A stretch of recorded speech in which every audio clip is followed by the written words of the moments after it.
Harvey Weinstein. Thank you, Harvey Weinstein. Harvey Weinstein, who believed in us and made this movie. Harvey Weinstein. Harvey Weinstein. Harvey Weinstein. Harvey Weinstein. Harvey and Bob Weinstein. I want to thank the Mishpucha Weinstein.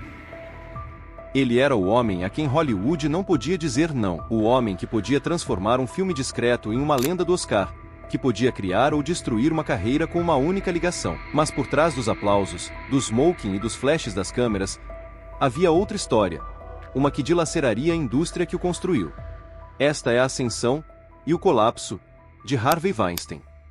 Harvey nasceu em Queens, Nova York, em 1952. Seu pai, Max, era lapidário de diamantes. Sua mãe, Miriam, uma secretária que carregava uma sagacidade afiada e uma vontade de ferro. Ela era barulhenta, ambiciosa e sem filtros, e Harvey herdou tudo isso. Crescendo, ele aprendeu cedo que o mundo recompensava aqueles que se recusavam a aceitar um não como resposta. No momento em que chegou à faculdade, ele já havia transformado essa lição em um estilo de vida. Seu pai lhe incutiu duas regras que definiriam toda a sua existência: lealdade familiar e ambição sem limites. Desde o início, Harvey entendeu que o sucesso pertencia àqueles dispostos a fazer o que fosse preciso. Junto com seu irmão Bob, Harvey começou a organizar shows de rock por Nova York. Eles ainda não eram produtores de cinema, eram aproveitadores, promotores, jovens que viam oportunidades em todo lugar. Quando ganharam alguns milhares de dólares com o concerto, perceberam que podiam vender não apenas música, mas experiências. Eles chamaram sua nova empresa de Miramax, uma combinação dos nomes de seus pais, Miriam e Max. Era um tributo às pessoas que o haviam ensinado que o poder pertencia àqueles que se recusavam a aceitar limitações. No início, a Miramax distribuía pequenos filmes de arte europeus, coisas que ninguém mais queria. Os irmãos não tinham dinheiro para produzir filmes, mas tinham algo tão valioso quanto instinto.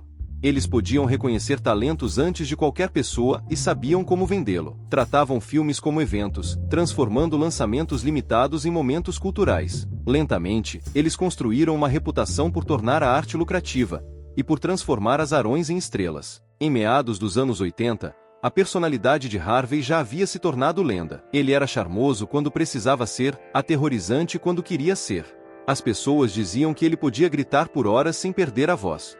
Que ele atiraria telefones pela sala se alguém discordasse dele, que ele pegava a montagem final de um diretor e a fatiaria ele mesmo. Ele foi apelidado de Harvey Mãos de Tesoura, e para muitos, esse nome não era uma piada. Mas em um negócio impulsionado por resultados, os ataques de raiva eram tolerados, até celebrados. Se Harvey estava gritando, significava que ele se importava. Se Harvey estava bravo, significava que o filme importava. Seus funcionários o descreviam como um ditador que usava os métodos mais cruéis para instilar o medo. Quando estava em um bom estado, ele era charmoso e divertido. Mas se ele entrava pela porta gritando, todos sabiam que o dia seria um inferno. Por baixo desse caos, no entanto, havia uma verdade perigosa. Harvey não estava apenas construindo um império cinematográfico. Ele estava construindo controle. O tipo de controle que ninguém questionava, porque ele era poderoso demais para ser contrariado. Seu charme, sua intimidação e sua influência se fundiram em algo tóxico, algo que transformava limites profissionais em oportunidades pessoais. A portas fechadas, havia histórias de reuniões com jovens atrizes e funcionárias. Rumores circulavam sobre propostas que nada tinham a ver com negócios. Contudo, em Hollywood, o silêncio era moeda de troca, e Weinstein controlava muitas das contas. Os irmãos Weinstein acertaram em cheio em 1989 com Sex, Lies, and Videotape, um filme independente de baixo orçamento que explodiu em Sundance. Venceu o festival e rendeu milhões. De repente, a Miramax não era apenas outro estúdio independente, era o estúdio. Harvey se tornou o rei do cinema independente, o homem com o toque de ouro. E quando ele queria algo, as pessoas moviam céus e terra para entregá-lo. Em 1993, a Walt Disney comprou a Miramax por 60 milhões de dólares, mantendo Harvey e Bob no comando. Para o mundo exterior, era um acordo dos sonhos. A Disney ganhava prestígio e os Weinsteins ganhavam recursos. Harvey usou esse poder para travar guerra nas temporadas de premiações, manipulando campanhas como um estrategista político. Ele transformou a votação do Oscar em uma ciência, exibições, festas, presentes e persuasão incessante. Se um filme tinha o logotipo da Miramax, ele tinha um caminho para o Academy Awards. Ele não estava apenas fazendo filmes, estava definindo a cultura. Pulp Fiction, Shakespeare Apaixonado, O Paciente Inglês, Gênio Indomável, a lista continuava. Cada sucesso expandia seu império e seu ego. Ele podia entrar em uma sala cheia de celebridades de primeira linha e deixá-las nervosas. Ele era o padrinho delas, o porteiro. Um estudo de 2015 revelou algo notável. Entre 1993 e 2016, os vencedores do Oscar agradeceram mais a Deus do que a qualquer outra pessoa no pódio. Mas Harvey Weinstein vinha em um segundo lugar apertado. Por décadas, a indústria acreditou em Deus e em Harvey Weinstein quase na mesma medida. Para muitos, ele era quase uma divindade. I would like to thank Miramax, especially the bomber Weinstein, my godfather. I just want to thank my agent, Kevin Uvain, and God, Harvey Weinstein. Harvey, thank you for killing whoever you had to kill to get me up here today.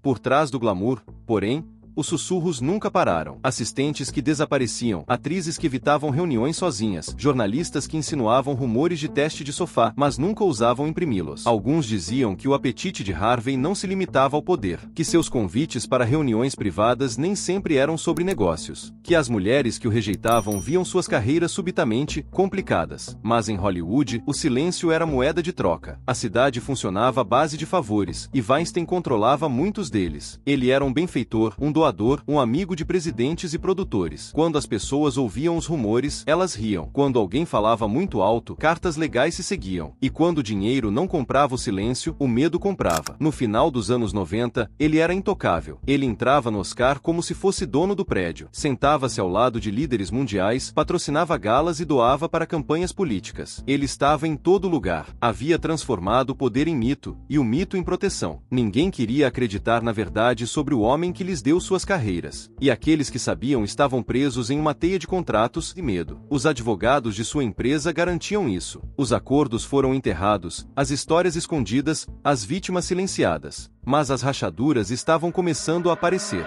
Em 1978, uma jovem funcionária chamada Hope DeAmore viajou para Nova York com Harvey para o que ela pensava ser uma reunião profissional. Quando chegaram a um hotel perto do Central Park, Harvey disse a ela que havia apenas um quarto disponível. Eles teriam que dividir. Hope ficou desconfortável, mas concordou, com uma condição: Harvey dormiria fora da cama. Ele aceitou, mas sua palavra não significava nada. Naquela noite, ele subiu na cama dela nu. Hope paralisou. Ela disse não, ela o empurrou, ela o rejeitou. Mas Harvey não escutou, ele a estuprou. Hope nunca denunciou, ela estava envergonhada demais, com medo demais. Ele era seu chefe. Ele havia deixado claro que se ela contasse a alguém, ninguém acreditaria nela. A polícia trabalhava para ele. Ele pagava por publicidade em todos os jornais da cidade. Ela foi uma de suas primeiras vítimas, mas longe de ser a última. Nos anos 80, as queixas começaram a chegar a Miramax. Uma assistente de produção foi agredida. Os Weinsteins pagaram-lhe rapidamente centenas de milhares de dólares em troca de sua assinatura em um acordo de não divulgação. Se ela falasse, seria ela quem teria que pagar. Os anos se passaram. Outra assistente sofreu um destino semelhante. Ela e uma colega relataram o ocorrido à empresa. A resposta foi a mesma: outro nada, e 125 mil libras para cada uma delas. Este era o manual de Harvey para essas situações. Se uma vítima reclamava, ele pagava para comprar seu silêncio. Os acordos eram tão restritivos que as vítimas não podiam nem sequer discutir seu trauma com o terapeuta, a menos que o terapeuta também assinasse um nada. He held all the cards. Everybody came to him. And I'm not just talking about people in the entertainment industry, I'm talking about people in politics and in, big business and industry. He was also very unpleasant to be around, but he was a master manipulator, and his moods changed very quickly, and you never knew whether you were his confidant or whether you were going to be screamed at. He didn't have a very original repertoire, but it was a system that worked. Massages, inappropriate suggestions, expecting people to work with him, unclothed. O reino de Harvey Weinstein foi construído sobre talento, intimidação e controle absoluto. E por mais de 3 décadas, esse controle foi suficiente. Até que, um dia, as paredes começaram a rachar. Ele se gravou. Uma mulher chamada Ambra apertou um botão dentro de um quarto de hotel em 2015 e capturou uma troca de palavras que mais tarde seria repetida incessantemente. I'm telling you right now. What do we have to do here? Nothing. I'm going to take a shower. You sit there and have a drink. Water. I don't drink. Then have Can a I glass stay of water. on the bar? No, you must come here now. No. Look, Please. No, I don't want to. I'm not doing anything with you. I promise. I Now know. you're embarrassing me. I'm sorry, I No, cannot. come in No, here. yesterday was a kind of aggressive for I me. know. I need to know a person to I be won't touched. do a thing. I don't Do a thing, please. I swear I won't. Just sit with me. Don't embarrass me in the hotel. I'm here all the time. I Sit know, with me. but I I don't promise. want to. Please sit there. Please. 1 minute. No, I I ask can't. you. Go to the bathroom. Please, I don't want to do something I don't want Go to. to the bathroom. Come here. Listen to me. I want to go downstairs. I'm not going to do anything. You'll never see me again after this. Okay? That's it.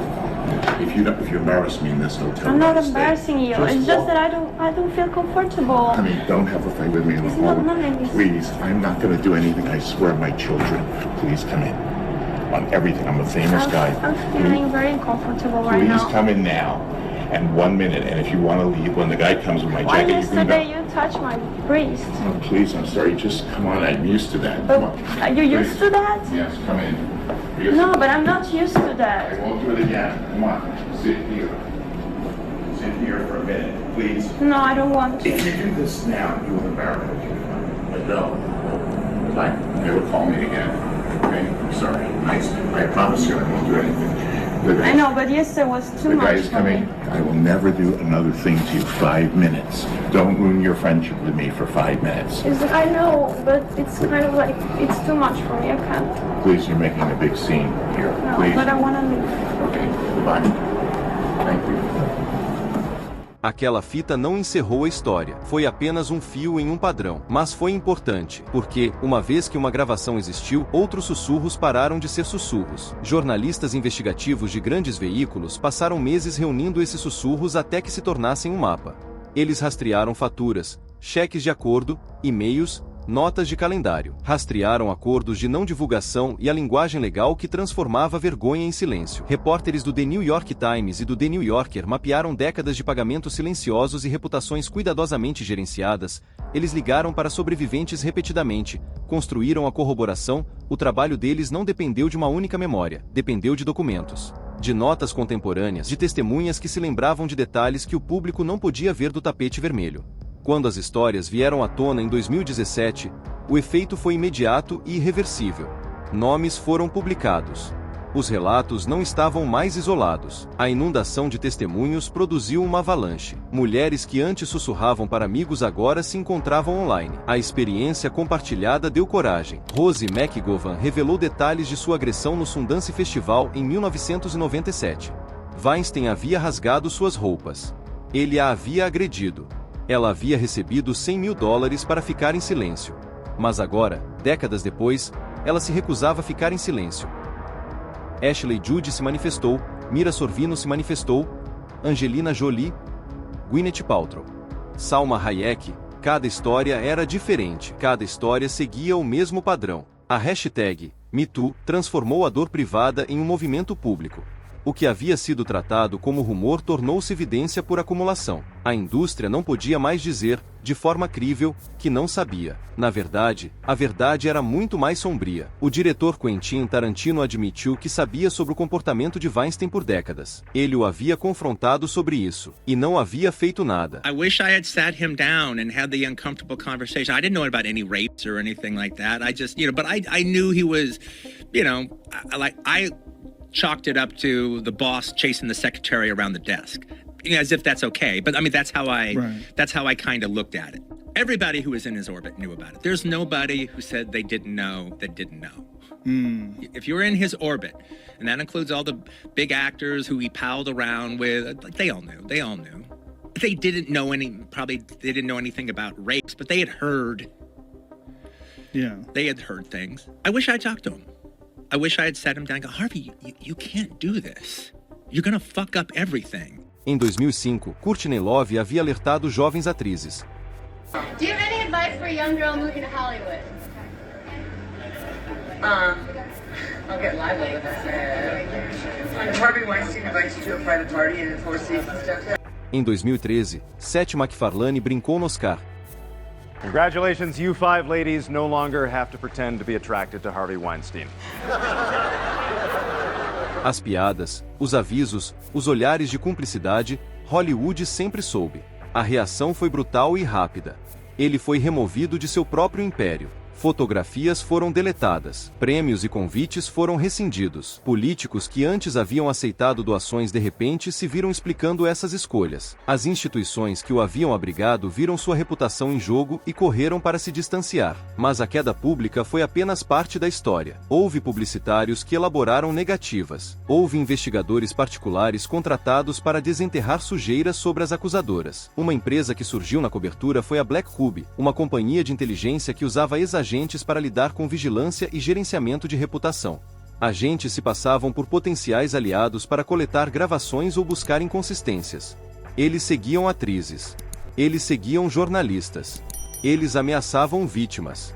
O objetivo não era descobrir a verdade, o objetivo era fabricar dúvidas. Essas táticas funcionaram por anos porque o custo da resistência era simplesmente alto demais. Trabalhar no entretenimento é precário. Carreiras são construídas em relacionamentos. O cálculo que muitas sobreviventes fizeram foi brutal, mas lógico. Falar e arriscar perder o pouco acesso que se tem, ou aceitar um pagamento e a promessa de privacidade. Por décadas, os acordos fizeram mais do que compensar. Eles isolaram. Contratos frequentemente proibiam discussões em terapia, contato com a mídia ou até mesmo nomear o agressor em notas privadas. Os relatos da mídia forçaram os sistemas legais a reconsiderar decisões antigas. Algumas investigações iniciais haviam estagnado ou falhado em processar. Mas quando o holofote nacional retornou, os promotores reabriram os arquivos. Os processos criminais que se seguiram foram cinematográficos à sua maneira. Câmeras que antes fotografavam tapetes vermelhos agora registravam indiciamentos e leituras de veredicto. Testemunhas depuseram sobre arranjos que haviam sido feitos à vista de todos, encontros emoldurados como conselhos de carreira, reuniões agendadas durante festivais, frases de engate que pareciam ofertas de emprego. O padrão que os promotores descreveram não foi um ato isolado, mas uma prática repetida por anos e décadas. Quando o veredito chegou, culpado por múltiplas acusações, uma onda de silêncio se espalhou pelo tribunal. O mesmo silêncio que o havia protegido por décadas era agora um silêncio diferente. Alívio, descrença e o peso do encerramento. Weinstein foi sentenciado a 23 anos de prisão. O produtor outrora celebrado que havia moldado as carreiras de inúmeros atores e diretores agora passava seus dias atrás de paredes de concreto, trocando luxo pela rotina. Ele apelou, é claro, e algumas acusações foram julgadas novamente, mas o simbolismo já estava fixado. O poder, por mais vasto que fosse, não era infinito. O império que havia controlado o gosto e o prestígio havia desmoronado sob sua própria podridão. No entanto, mesmo com a conclusão dos julgamentos, os abalos secundários continuavam a chegar. As revelações expuseram não apenas o comportamento de um homem, mas as falhas de todo um ecossistema. Executivos de estúdio se perguntaram o quanto haviam escolhido não ver. Alguns alegaram ignorância, outros culpa. Alguns admitiram que ouviram rumores, mas os ignoraram porque isso é apenas Hollywood. As mesmas mãos que antes batiam palmas para ele agora tremiam com dúvidas. Para as sobreviventes, as consequências de falar publicamente foram reais e imediatas. Algumas enfrentaram retaliação. Algumas foram processadas. Algumas foram depreciadas em sessões de comentários e talk shows. Muitas viram suas vidas refeitas por uma atenção que não era de sua escolha. Jornalistas que buscaram a história arriscaram processos por difamação e pressão política. Contudo, muitas que antes foram silenciadas disseram que se sentiram libertadas pela validação social de serem ouvidas. Eu nunca quis fazer parte desta história, disse uma sobrevivente, mas eu tive que ser. A coragem delas remodelou a paisagem cultural. O efeito cascata de suas vozes alcançou muito além de Hollywood.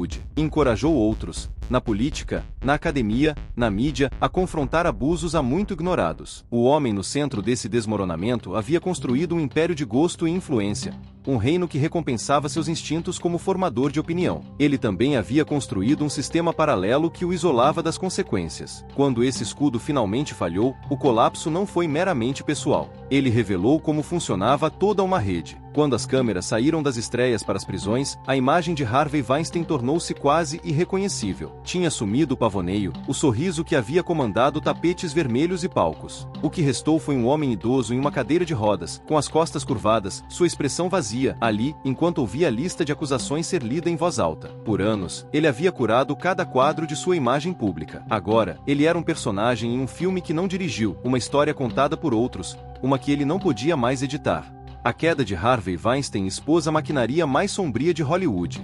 Mas a história dele é apenas uma peça de um colapso muito maior. Se você quiser ver como outra figura poderosa do entretenimento perdeu tudo quando a verdade veio à tona, clique no vídeo na tela para assistir a história completa de Kevin Spacey.